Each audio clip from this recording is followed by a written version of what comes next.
Welcome to Mo Academy. Welcome to another day of learning React.js with us. अब तक तो हमने react के लॉजिक और फंक्शनैलिटी पे फोकस किया था, लेकिन अब वक्त है अपनी ऐप को खूबसूरत बनाने के लिए। तो आज हम सीखेंगे रिएक्ट में स्टाइलिंग के 3 तरीके: normal CSS style, CSS modules और इनलाइन स्टाइल्स।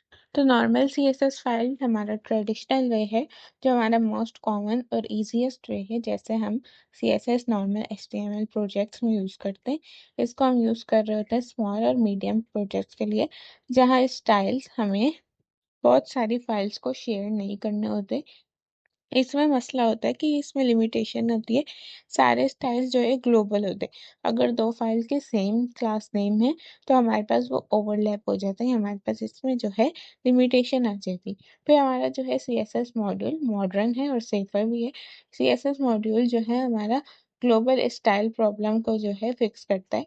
हमारे स्टाइल कंपोनेंट स्कोप बना के हमारे स्टाइल्स को, जो हमारी सीएसएस मॉड्यूल फाइल्स होती हैं, वो खुद ही जो है यूनिक क्लास नेम जो है इंटरनली जनरेट कर लेती हैं। तो इस वजह से हमारा जो मसला होता है वो नहीं होता, जो लिमिटेशन थी हमारी नॉर्मल सीएसएस में वो नहीं होती। फिर इसको हम यूज़ कर रहे होते हैं मीडियम से लार्ज ऐप्स के लिए, जो हमारे स्टाइलिंग को ऑर्गेनाइज रखती है और कॉन्फ्लिक्ट्स को जो है प्रिवेंट करते हैं। इनलाइन स्टाइल जो है क्विक डायनामिक स्टाइलिंग है। रिएक्ट में हम जो है सीएसएस डायरेक्टली कंपोनेंट्स के अंदर ही ऐड कर सकते हैं जावास्क्रिप्ट ऑब्जेक्ट्स बना के। इसको हम यूज कर रहे होते हैं क्विक स्टाइलिंग या डायनामिक चेंजेस के लिए, जब हमारे पास जो है स्टाइल स्टेट पे डिपेंड कर रहा होता है। लेकिन इसमें लिमिटेशन है, ये भी लार्ज प्रोजेक्ट्स के लिए आइडियल नहीं है।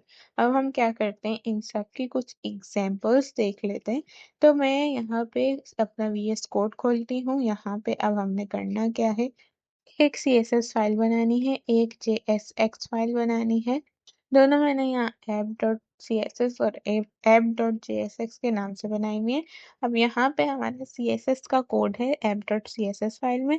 इसमें हो क्या रहा है, यहाँ पे डॉट कंटेनर जो है, ये एक सीएसएस क्लास सेलेक्टर है जिसका नाम कंटेनर है। ये उन एलिमेंट्स पे अप्लाई होता है जिनका क्लास नेम कंटेनर होता है रिएक्ट कंपोनेंट में।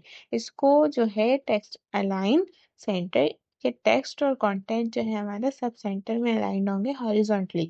तो हमने यहाँ पे जो इसकी प्रॉपर्टीज होती है सीएसएस की, वो हम यूज करें। अगर H1 या पैराग्राफ लिखा है तो वो स्क्रीन के बीच में आएगा, यानी ना इस तरफ होगा लेफ्ट पे ना राइट पे होगा। फिर बैकग्राउंड कलर, हमने एक बैकग्राउंड कलर सेट किया। ये प्रॉपर्टी जो है बैकग्राउंड कलर को सेट करती है। तो ये जो हमने कलर यूज किया है, ये लाइट ग्रे सा कुछ कलर दिया है हमने, जो हैशटैग करके लिखा है, ये कलर का वो है कोड है। तो ये कुछ कलर हमारे पास लाइट ग्रे सा होगा। फिर पैडिंग का मतलब है अंदर का स्पेस, एलिमेंट के बॉर्डर और कंटेंट के बीच का स्पेस जो है वो हमने दिया है 20 px, 20 पिक्सल्स पैडिंग दी गई है हमने, ताकि टेक्स्ट एजेस जो है बिल्कुल एजेस पे चिपके हुए ना लगे और थोड़ा सा हमारे पास जो है उनमें गैप आ रहा हो। पैडिंग का यही मतलब है, स्पेस थोड़ा आ रहा हो। फिर हमारा बॉर्डर रेडियस है। प्रॉपर्टी कॉर्नर्स जो है उसको गोल या राउंडेड बोल सकते हैं, बनाती है। 12 पिक्सल्स का मतलब है थोड़ा smooth round corner corner look आएगा हमारे पास, जो है कॉर्नर्स राउंडेड होंगे थोड़े से। 12 पिक्सल्स हमने दिया है।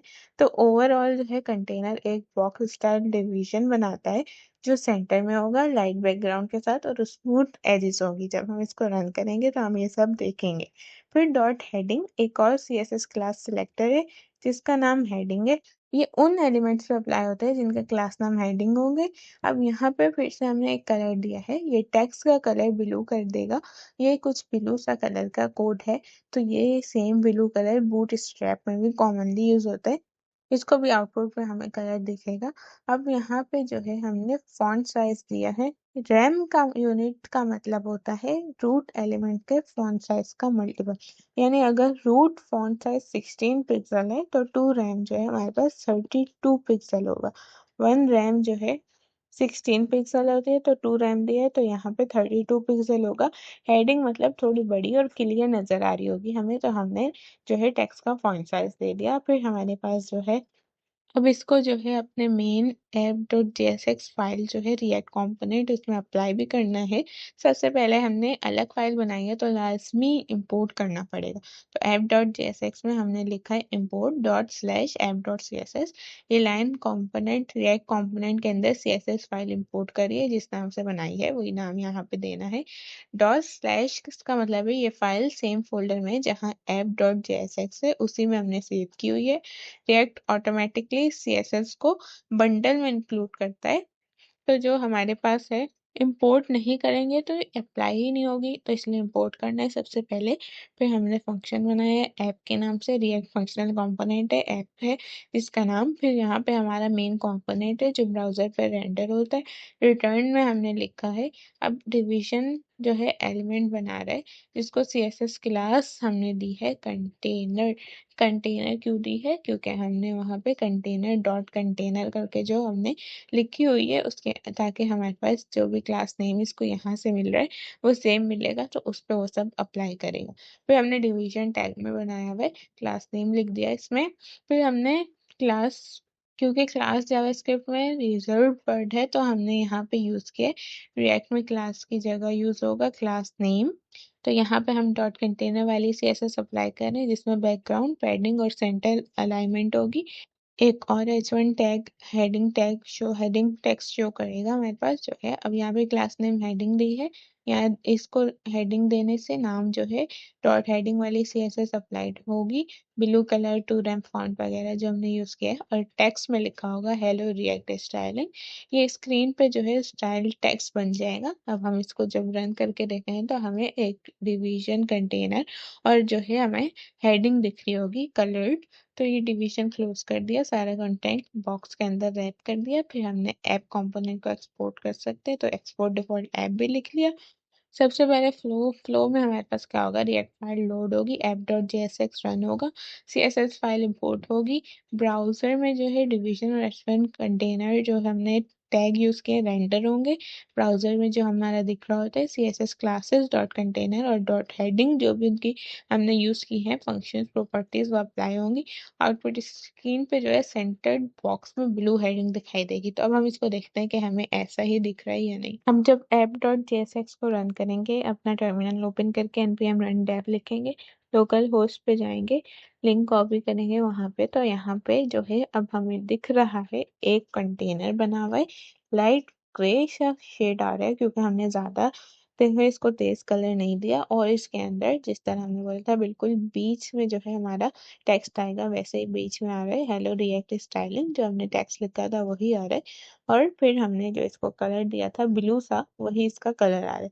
अब अगर हम इस टेक्स्ट का कलर जो है चेंज करें जाके ब्लैक कलर करके देखते हैं, 0 0 से जो हमारे पास कलर ब्लैक होता है, इसको सेव करेंगे तो वहां जाके हमारा टेक्स्ट का कलर ब्लू होना चाहिए। तो यहाँ हमारा जो है कलर ब्लू से ब्लैक ही हो गया क्योंकि हमने कलर चेंज की थी हेडिंग की प्रॉपर्टी, तो वो चेंज हो गई। अगर हम कंटेनर के भी चेंज करके इसको भी ब्लैक करते हैं, अपना कलर ब्लू कर लेते हैं और जो है अपने कंटेनर की प्रॉपर्टी को ब्लैक करते हैं, तो यहाँ पे हमारा जो है कंटेनर का कलर ब्लैक हो जाना चाहिए। इसको सेव करते हैं अब अपना कंटेनर, तो ये हमारे पास कंटेनर का कलर ब्लैक हो गया और ब्लू इसमें टेक्स्ट दिख रहा है। तो इस तरह हमारे पास जो है स्टाइलिंग हो रही होती है सीएसएस में, और ये एक्सटर्नल सीएसएस हमने यूज की हुई है। अब हम करते हैं कि इसी को सीएसएस मॉड्यूल से करते हैं, जो हमारा मॉडर्न और सेफर तरीका है सीएसएस लिखने का। क्लास नेम के जो कॉन्फ्लिक्ट्स होते हैं वो हमारे अवॉइड हो जाते हैं, खत्म हो जाते हैं। तो यहाँ पे हम इसको कन्वर्ट करते हैं। मैं कुछ कन्वर्ट करके फिर आपको दिखाते हैं। तो यहाँ मैंने इसको लिखा है, सिर्फ हमारे पास चेंजिंग क्या हुई है, उसी same app dot C S S की जो फाइल थी उसी को हमने app dot module dot C S S से सेव कर लेना है। और जो हमने उसमें सारी प्रॉपर्टीज पहले दी हैं कंटेनर हेडिंग डॉट हेडिंग वाली वो सब वैसी ही रखी है। थोड़ी सी चेंजिंग हमने क्या की, import styles from dot slash app dot module dot C S S module import कर रहे हैं। स्टाइल्स क्यों लिखा है हमने, स्टाइल जो है कि एक जावास्क्रिप्ट ऑब्जेक्ट बन जाता है जिसमें हर क्लास एक यूनिक नेम के साथ स्टोर्ड होती है ताकि हमारा क्लासेस नेम पे कॉन्फ्लिक्ट ना आए। फिर जो है हमारा हर सीएसएस क्लास का नाम ऑटोमेटिकली यूनिक बन जाता है और किसी फाइल से क्लैश भी नहीं आता। ऐप के नाम से फिर से फंक्शन है और रिटर्न में हमने डिवीजन में हमने पहले लिखते थे class name equals to container. अब हमने क्या लिखा है, class name equals to curly brackets में स्टाइल्स डॉट कंटेनर, यानी स्टाइल्स डॉट कंटेनर उस यूनिक क्लास को रेफर करता है जो मॉड्यूल ने जनरेट किया है। मॉड्यूल से यूज करें तो उसके लिखने का यही होता है स्टाइल्स डॉट कंटेनर, और फिर स्टाइल्स डॉट हेडिंग ही लिखेंगे जिस तरह नीचे हमने सेम लॉजिक में लिखी है। यही हमने जो है मॉड्यूल CSS वाली जो हमारी डॉट हेडिंग क्लास अप्लाई करेगा यहाँ पे। स्टाइल्स H1 में हमने class name styles dot heading दी है, तो ऊपर जो है हमारी कंटेनर वाली उसमें सारी कंटेनर की स्टाइलिंग अप्लाई होगी और हेडिंग वाले में सारी हेडिंग की अप्लाई हो रही होगी। यहाँ हम CSS मॉड्यूल इंपोर्ट करके तो यहाँ स्टाइल्स यूज करें, स्टाइल्स एक जावास्क्रिप्ट ऑब्जेक्ट बन जाता है जिसमें हर क्लास यूनिक नेम के साथ स्टोर्ड हो रही होती है। तो मतलब हर CSS क्लास का नाम ऑटोमेटिकली यूनिक बन जाता है, कोई और फाइल से फिर हमारा क्लैश नहीं होता। स्टाइल्स डॉट कंटेनर उस यूनिक क्लास को रेफर करता है जो मॉड्यूल ने जनरेट की है। Same logic heading class apply करेगा सेफली। फिर हमने नॉर्मल एक्सपोर्ट डिफॉल्ट ऐप लिखा है ताकि हम ऐप रेंडर कर सकें, किसी और में यूज कर सकें। अब हम इसको रन करके देखते हैं। तो सेम जैसा सिंपल CSS में था वैसा ही मॉड्यूल CSS में हमारा आउटपुट आ रहा है। लाइट कलर का बैकग्राउंड है, लाइट ग्रे सा, और उस पर येलो कलर की राइटिंग से हेलो रिएक्ट स्टाइलिंग इन CSS मॉड्यूल। तो यहाँ पे ये इस तरह लिखा हुआ है। अब हम सेम एग्जांपल को इनलाइन स्टाइल्स में कन्वर्ट करते हैं। रिएक्ट में ये सबसे डायरेक्ट और कंपोनेंट स्पेसिफिक स्टाइलिंग का मेथड है। सबसे पहले हम CSS फाइल रिमूव कर देंगे। कोई भी ऐप CSS या मॉड्यूल CSS फाइल की ज़रूरत नहीं है, सारी स्टाइलिंग JSX फाइल के अंदर ही होगी। तो अपनी जो है ऐप वाली जो फाइल है हमारी वो JSX की वो खोलेंगे और CSS का वही कोड लिखेंगे। मैं लिखती हूँ फिर इसको एक्सप्लेन करती हूँ। तो यहाँ पे मैंने इसको लिख दिया। सबसे पहले अपना मेन कंपोनेंट बना रहे हैं जिसमें CSS को जावास्क्रिप्ट ऑब्जेक्ट की फॉर्म में लिखेंगे। अब हम एक ऑब्जेक्ट डिफाइन करें जिसमें कंटेनर जो है वो डिव के स्टाइल्स है। इनलाइन स्टाइल में जो प्रॉपर्टीज हम लिखते हैं वो कैमल केस में लिखते हैं। जैसे यहाँ पे कंटेनर लिखा और स्टाइल का S पड़ा है, तो यहाँ पे जो हम बीच में कैपिटल एक लेटर लिख लेते हैं इसको हम कैमल केस प्रॉपर्टी बोल रहे होते हैं। फिर यहाँ पे क्या है, हमने टेक्स्ट को सेंटर में हॉरिजॉन्टली अलाइन कर दिया। फिर बैकग्राउंड कलर एक लाइट ग्रे सा जो हमने पहले भी दिया हुआ था, पैडिंग वही है, बॉर्डर रेडियस भी हमने सेम दिया है। और एक और जो क्लास है ये H1 के लिए स्टाइलिंग ऑब्जेक्ट है, ये ऑब्जेक्ट जो है। फिर हमने इसमें कलर और फॉन्ट साइज सेम दिया हुआ है। फिर हमने रिएक्ट में इनलाइन स्टाइल्स असाइन करने के लिए स्टाइल इस तरह जिस तरह हमने लिखा हुआ है ये लिख रहे होते हैं। स्टाइल एट्रीब्यूट एक ऑब्जेक्ट एक्सेप्ट करता है, इसलिए हमने जो है कंटेनर स्टाइल लिखा है, डबल कर्ली ब्रेसेस नहीं यूज की हमने क्योंकि दो ये एक्सेप्ट नहीं करता, सिंगल करेगा। सिंगल कर्ली ब्रेसेस में हमने जो भी करवाना है उसका नाम लिख दिया। फिर हमने एक और जो है ऊपर हमने डिवीजन पे कंटेनर स्टाइल अप्लाई किया और नीचे H1 टैग पे हेडिंग स्टाइल ऑब्जेक्ट अप्लाई किया है। मतलब इस एलिमेंट के लिए सिर्फ ये स्टाइल्स अप्लाई होंगे। जो हमारा डिवीजन है उस पे कंटेनर जो हमारा था वो अप्लाई होगा और H1 पे हेडिंग स्टाइल अप्लाई होगा। नॉर्मल एक्सपोर्ट कर रहे हैं ताकि ऐप को रेंडर कर सके। अब हम इसको भी रन करके देखते हैं। सिंपल हमारा आउटपुट जिस तरह था पहले देख रहे थे, hello react styling inline CSS एक कंटेनर में लाइट ग्रे कलर के कंटेनर में आ गया। तो हमारी ये आसानी हो जाती है, हम एक्सटर्नल फाइल बनाने से बच जाते हैं, सेम हमारा उसमें काम हो रहा होता है। तो हमारे पास ये स्मॉल प्रोजेक्ट के लिए बहुत ही आसानी हो जाती है, अलग अलग फाइल्स नहीं बनानी पड़ती और हमारा कॉन्फ्लिक्ट भी नहीं आता नेम्स का। तो ये था रिएक्ट में स्टाइलिंग का पूरा कॉन्सेप्ट। इससे रिलेटेड आपका कोई भी क्वेश्चन है तो ज़रूर कमेंट्स में पूछे।